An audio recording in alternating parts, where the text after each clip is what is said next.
Et bonsoir à tous. Une semaine après les attaques coordonnées qui ont visé plusieurs villes du Mali, dont la capitale Bamako, le procureur militaire annonce des enquêtes et des arrestations. Des personnalités politiques sont également pointées du doigt pour complicité éventuelle. Récit lors de Matos, Christophe Arnois. Des arrestations au Mali, près d'une semaine après les attaques conjointes du JNIM et du FLA. Vendredi soir, la télévision publique malienne rapporte que le parquet militaire de Bamako a ouvert une enquête.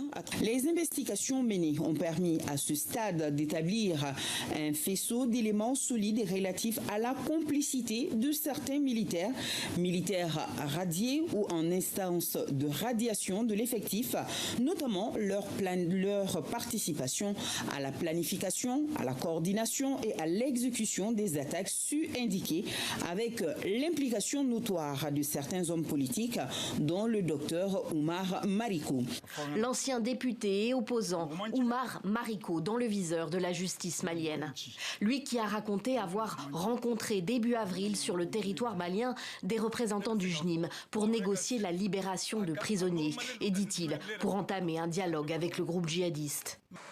Des militaires sont aussi accusés d'avoir ourdi et ou participé aux attaques du week-end dernier. Leurs photos circulent depuis sur les réseaux sociaux.